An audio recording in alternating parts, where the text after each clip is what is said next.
Everyone knows Jesus, the figure who profoundly transformed history, becoming a symbol of love and spirituality for billions. But what if the story we've been told is just the tip of the iceberg? What really happened during the mysterious lost years of Jesus, when he vanished from history between ages 12 and 32? And what if this story was deliberately edited by an empire aiming to control the minds and souls of millions?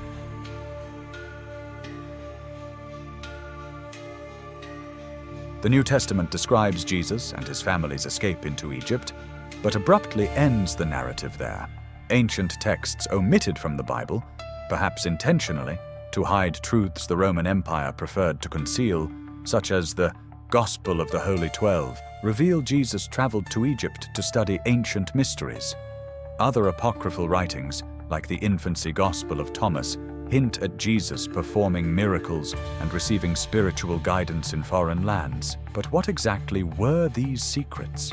In the Egypt of that era, priests carefully preserved mystical knowledge within temples, such as the Temple of Thoth in Hermopolis, safeguarding ancient secrets passed down from Atlantis. These teachings, attributed to Thoth, recorded in the legendary Emerald Tablets, speak of reincarnation, universal consciousness, and meditation as pathways to understanding the deeper reality of the universe. Thoth himself wrote, "He who knows the secrets of the soul shall live eternally." Could Jesus have drawn from this ancient wisdom? The house Jesus lived in still stands in Cairo today, a Coptic church commemorating his and Mary's stay in Egypt. This historical site proves Jesus' journey to Egypt is not mere myth, but authentic historical reality preserved over centuries. Many teachings of Jesus strikingly align with those of Thoth. Both emphasized the concept of universal oneness, a profound spiritual unity echoed by Jesus when he declared, "The Father and I are one." Some scholars suggest Jesus was a student of Atlantean wisdom, or even a reincarnation of Thoth himself. Could these spiritual teachers be more connected than we've imagined? How did the ancient wisdom of Atlantis survive through ages? Scholars like Plato argue that survivors of Atlantis carried their advanced knowledge to Egypt, preserving it within Egyptian temples and mystery schools. Jesus, during his stay in Egypt, would have encountered this preserved wisdom firsthand, shaping his spiritual teachings. Ask yourself, could the roots of his later messages have been planted here, beneath the shadows of pyramids and temples? After years studying in Egypt, Jesus journeyed eastward to Tibet and India.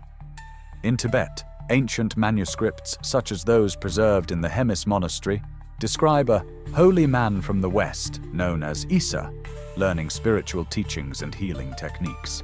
Even the modern Dalai Lama acknowledges these texts, recognizing the authenticity of the accounts of this spiritual seeker from the West. Continuing into India, Jesus delved into mysticism with yogis, who taught him reincarnation, karma, and spiritual liberation through meditation. Yogic teachings, such as achieving inner enlightenment through self-awareness, are mirrored in Jesus' statements like, "The kingdom of heaven is within you." Have you ever wondered how similar this is to Eastern teachings about enlightenment? Could he have been uniting East and West in a way we've long overlooked? At age 32, Jesus returned to Jerusalem, precisely as the official scriptures note.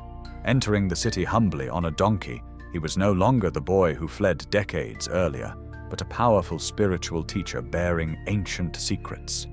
His message of spiritual awakening, higher consciousness, and reincarnation challenged not only Jewish religious traditions of the Second Temple period, but also posed a direct threat to Roman authority, which later appropriated and reshaped his message into a tool of empire and control.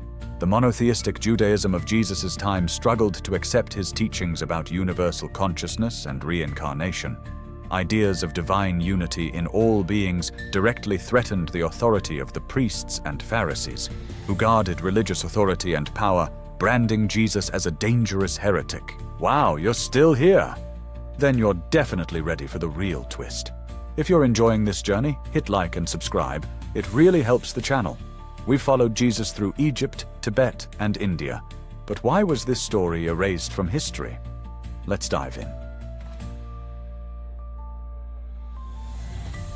Why has this profound history been concealed for thousands of years? Why was Jesus' knowledge of meditation and reincarnation erased from official biblical narratives? The answer lies with the Roman Empire and the early Church. In the 4th century, during the Council of Nicaea in 325 AD, emperors and church leaders decided which texts would be considered sacred and which would be excluded. Texts like the Gospel of Thomas, emphasizing inner wisdom and personal enlightenment, were deliberately left out. Teachings of reincarnation and higher consciousness, capable of empowering people to think independently, were replaced by doctrines emphasizing sin, guilt, and salvation through obedience, ensuring the empire maintained its power.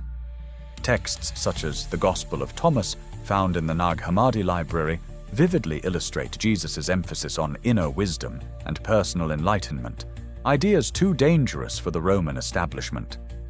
What else was altered to keep humanity under control, and who might we have become if the true teachings of Jesus had been preserved? Could reclaiming these lost truths help us rediscover our own inner divinity? The true story of Jesus extends far beyond familiar narratives. He was more than the man who walked on water. He was a teacher who revealed humanity's profound connection to universal consciousness, reincarnation, and inner divinity. Isn't it time we move beyond simplified stories to explore the deeper truths intentionally concealed from us? Join me on this journey into history, rediscovering the powerful truths hidden beneath the surface.